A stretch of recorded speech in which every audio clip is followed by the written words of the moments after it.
So listening to oneself, Yeah.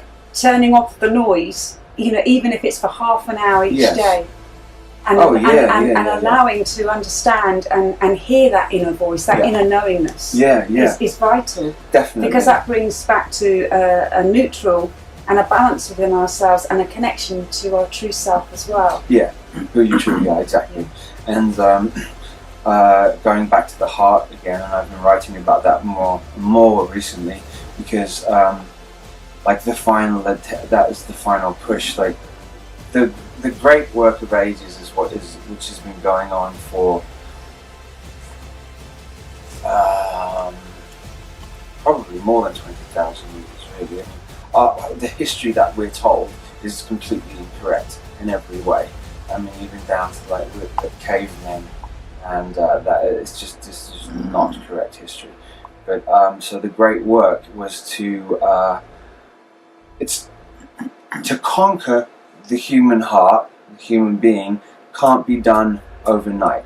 It takes a long time of calculated planning to do it over, and these people they start a project that they know that won't be finished in their lifetime, because they know the bigger picture, and they know that they're working towards a grander plan, and the grand plan is to have a complete control of the human heart, and then the capstone can be placed on top.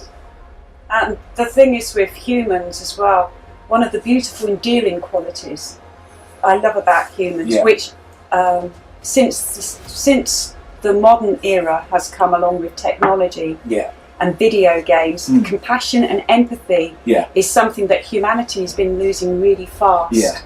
And I found that really disturbing, because that is an endearing part of being human. Absolutely, yeah, no, definitely with video games, there's no doubt about that.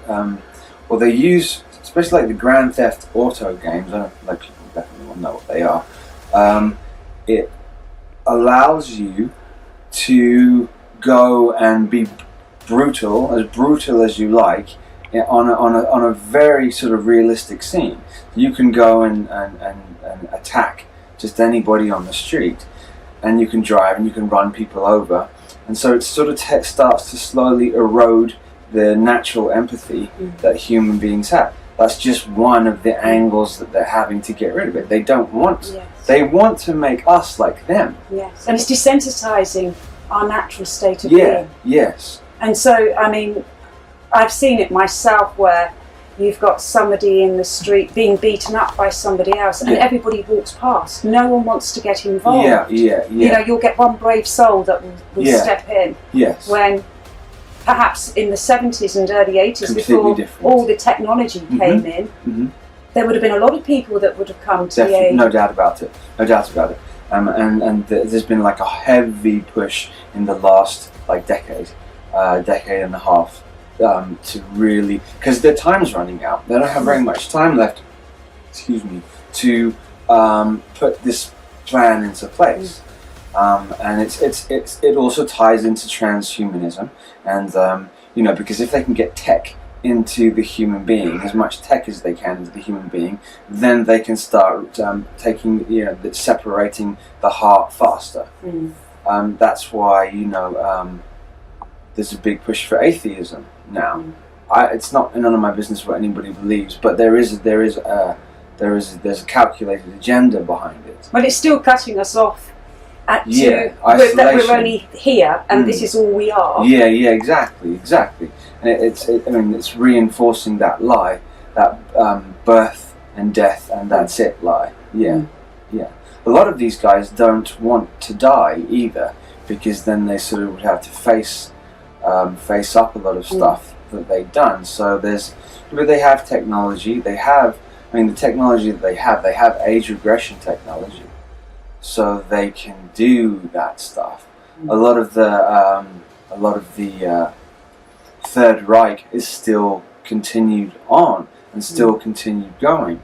A lot of the programs that the children were involved in and that I was connected to in the 70s and 80s, they don't do that anymore. They don't do those particular ones anymore. They can program somebody through technology, so they can give them the memories to make them think that they went through those things and were traumatized.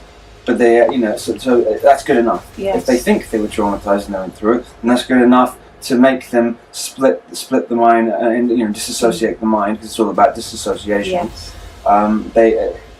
Disassociation is a big key to all of this, because when you disassociate somebody, they then don't know what they did, and then they can, that's where trigger words come in, and Manchurian Candidate based type stuff comes in, and it's they learned. I did believe that the Zeta, so the almond-eyed greys that we call, gave a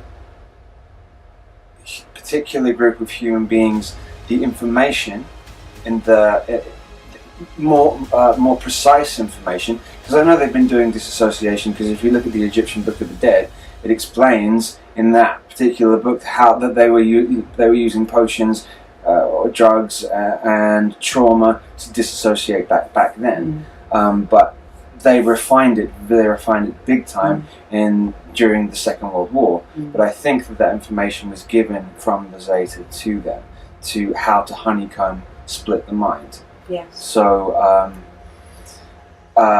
what the children went through in these particular projects, the children were picked from specific bloodlines, which is connected to Project Oak Tree, where they found certain mothers from certain bloodlines connected to different streams, because they're looking for specific DNA from specific bloodlines to traumatize. They found the mothers, and then the mothers who were born in the 50s, their children were born in the 70s and 80s. Those were the ones who were like they were the original ones that were shattered that way.